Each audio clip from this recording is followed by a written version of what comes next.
अगर आपकी कोई मन्नत पूरी न हो रही हो या फिर तमाम प्रयासों के बावजूद आपको करियर में सफलता न मिल रही हो या व्यक्तिगत जीवन में परेशानी चल रही हो, मसलन कोई भी दिक्कत हो, तो परेशान होने के बजाय अब की सावन सोमवार का व्रत करके यहाँ बताई गई व्रत कथा का पाठ करें। मान्यता है कि सावन सोमवार के दिन अगर व्रत रखकर इस कथा का पाठ किया जाए तो जातकों की मनचाही मुराद पूरी हो जाती है। एक साहूकार था जो भगवान शिव का अनन्य भक्त था। उसके पास धन धान्य किसी भी चीज की कमी नहीं थी, लेकिन उसकी कोई संतान नहीं थी और वह इसी कामना को लेकर रोज शिव जी के मंदिर जाकर दीपक जलाता था। उसके इस भक्तिभाव को देखकर एक दिन माता पार्वती ने शिव जी से कहा कि प्रभु, ये साहूकार आपका अनन्य भक्त है। इसको किसी बात का कष्ट है तो आपको उसे अवश्य दूर करना चाहिए। शिव जी बोले कि हे पार्वती, इस साहूकार के पास पुत्र नहीं है, यह इसी से दुखी रहता है। माता पार्वती कहती है कि हे ईश्वर, कृपा करके इसे पुत्र का वरदान दे दीजिए। तब भोलेनाथ ने कहा कि हे पार्वती, साहूकार के भाग्य में पुत्र का योग नहीं है। ऐसे में अगर इसे पुत्र प्राप्ति का वरदान मिल भी गया तो वह केवल 12 वर्ष की आयु तक ही जीवित रहेगा। ये सुनने के बाद भी माता पार्वती ने कहा कि हे प्रभु, आपको इस साहूकार को पुत्र का वर देना ही होगा, अन्यथा भक्त क्यों आपकी सेवा पूजा करेंगे। माता के बार बार कहने से भोलेनाथ ने साहूकार को पुत्र का वरदान दिया, लेकिन ये भी कहा कि वह केवल 12 वर्ष तक ही जीवित रहेगा। पुत्र की केवल 12 वर्ष की ही आयु सीमा। साहूकार यह सारी बातें सुन रहा था, इसलिए उसे न तो खुशी हुई और न ही दुख। वह पहले की ही तरह भोलेनाथ की पूजा अर्चना करता रहा। उधर सेठानी गर्भवती हुई और 9वें महीने उसे सुंदर से बालक की प्राप्ति हुई। परिवार में खूब हर्षोल्लास मनाया गया, लेकिन साहूकार पहले ही की तरह रहा और उसने बालक की 12 वर्ष की आयु का जिक्र किसी से भी नहीं किया। तब विवाह के बजाय बालक को भेजा काशी। जब बालक 11 वर्ष की आयु हो गई तो एक दिन साहूकार की सेठानी ने बालक के विवाह के लिए कहा। तो साहूकार ने कहा कि वह अभी बालक को पढ़ने के लिए काशी जी भेजेगा। इसके बाद उसने बालक के मामा जी को बुलाया और कहा कि इसे काशी पढ़ने के लिए ले जाओ और रास्ते में जिस भी स्थान पर रुकना वहां यज्ञ करते और ब्राह्मणों को भोजन कराते हुए आगे बढ़ना। उन्होंने भी इसी तरह करते हुए जा रहे थे कि रास्ते में एक राजकुमारी का विवाह था। जिससे उसका विवाह होना था वह एक आंख से काना था। तो उसके पिता ने जब अति सुंदर साहूकार के बेटे को देखा तो उनके मन में आया कि क्यों न इसे ही घोड़ी पर बिठाकर शादी के सारे कार्य संपन्न करा लिए जाएं। तो उन्होंने मामा से बात की और कहा कि इसके बदले में वह अथाह धन देंगे, तो वह भी राजी हो गए। साहूकार के बेटे का विवाह। इसके बाद साहूकार का बेटा विवाह की बेदी पर बैठा और जब विवाह कार्य संपन्न हो गए तो जाने से पहले उसने राजकुमारी की चुंदरी के पल्ले पर लिखा कि तेरा विवाह तो मेरे साथ हुआ, लेकिन जिस राजकुमार के साथ भेजेंगे वह तो एक आंख का काना है। इसके बाद वह अपने मामा के साथ काशी के लिए चला गया। उधर जब राजकुमार ने अपनी चुनरी पर ये लिखा हुआ पाया तो उसने राजकुमार के साथ जाने से मना कर दिया। तो राजा ने भी अपनी पुत्री को बारात के साथ विदा नहीं किया। बारात वापस लौट गई। उधर मामा और भांजे काशी जी पहुंच गए थे। जब निकल गए भांजे के प्राण। एक दिन जब मामा ने यज्ञ रचा रखा था और भांजा बहुत देर तक बाहर नहीं आया तो मामा ने अंदर जाकर देखा तो भांजे के प्राण निकल चुके थे। वह बहुत परेशान हुए, लेकिन सोचा कि अभी रोना पीटना मचाया तो ब्राह्मण चले जाएंगे और यज्ञ का कार्य अधूरा रह जाएगा। जब यज्ञ संपन्न हुआ तो मामा ने रोना पीटना शुरू किया। उसी समय शिव पार्वती उधर से जा रहे थे तो माता पार्वती ने शिवजी से पूछा, हे प्रभु, ये कौन रो रहा है। तभी उन्हें पता चलता है कि यह तो भोलेनाथ के आशीर्वाद से जन्मा साहूकार का पुत्र है। माँ पार्वती के कहने पर भोले ने दिया जीवनदान। तब माता पार्वती कहती हैं कि हे स्वामी, इसे जीवित कर दे, अन्यथा रोते रोते इसके माता पिता के प्राण निकल जाएंगे। तब भोलेनाथ ने कहा कि हे पार्वती, इसकी आयु इतनी ही थी सो वह भोग चुका। लेकिन माँ के बार बार आग्रह करने पर भोलेनाथ ने उसे जीवित कर दिया।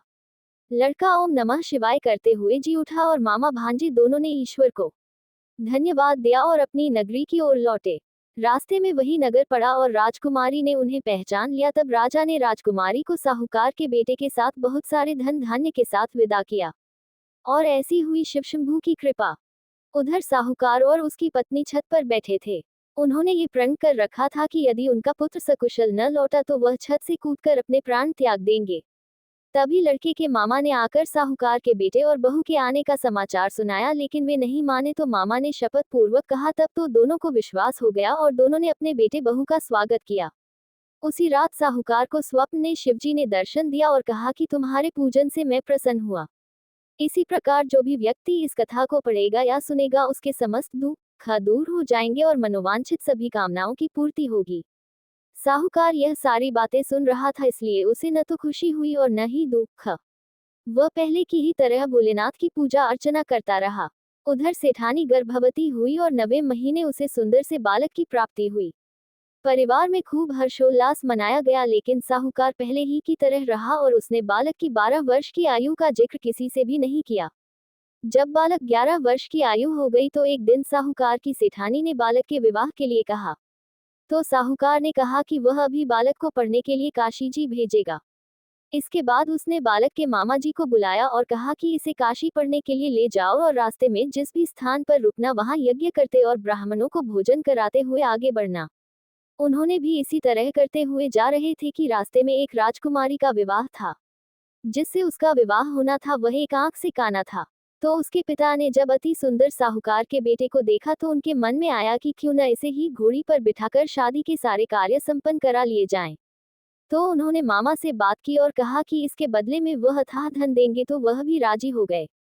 इसके बाद साहूकार का बेटा विवाह की बेदी पर बैठा और जब विवाह कार्य संपन्न हो गए तो जाने से पहले उसने राजकुमारी की चुंदरी के पल्ले पर लिखा कि तेरा विवाह तो मेरे साथ हुआ, लेकिन जिस राजकुमार के साथ भेजेंगे वह तो एक आंख का काना है। इसके बाद वह अपने मामा के साथ काशी के लिए चला गया। उधर जब राजकुमार ने अपनी चुनरी पर ये लिखा हुआ पाया तो उसने राजकुमार के साथ जाने से मना कर दिया।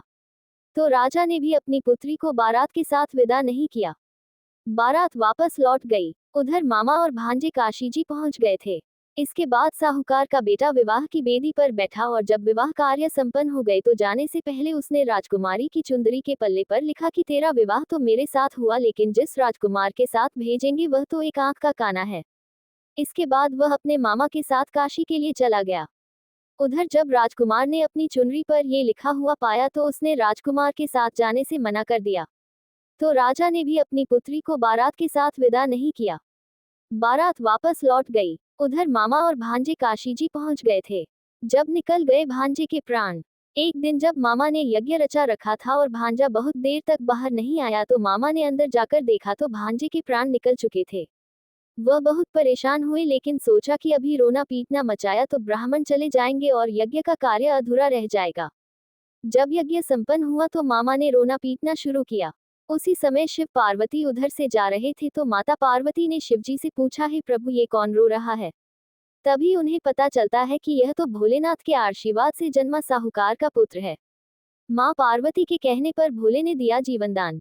तब माता पार्वती कहती है कि हे स्वामी, इसे जीवित कर दे, अन्यथा रोते रोते इसके माता पिता के प्राण निकल जाएंगे। तब भोलेनाथ ने कहा कि हे पार्वती, इसकी आयु इतनी ही थी सो वह भोग चुका। लेकिन माँ के बार बार आग्रह करने पर भोलेनाथ ने उसे जीवित कर दिया। लड़का ओम नमः शिवाय करते हुए जी उठा और मामा भांजे दोनों ने ईश्वर को धन्यवाद दिया और अपनी नगरी की ओर लौटे। रास्ते में वही नगर पड़ा और राजकुमारी ने उन्हें पहचान लिया। तब राजा ने राजकुमारी को साहूकार के बेटे के साथ बहुत सारे धन धान्य के साथ विदा किया। और ऐसी हुई शिव शंभू की कृपा। उधर साहूकार और उसकी पत्नी छत पर बैठे थे।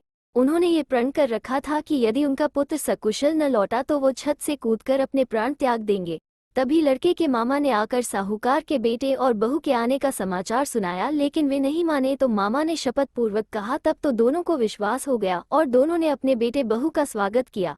उसी रात साहूकार को स्वप्न में शिवजी ने दर्शन दिया और कहा कि तुम्हारे पूजन से मैं प्रसन्न हुआ। इसी प्रकार जो भी व्यक्ति इस कथा को पढ़ेगा या सुनेगा उसके समस्त दुख दूर हो जाएंगे और मनोवांछित सभी कामनाओं की पूर्ति होगी।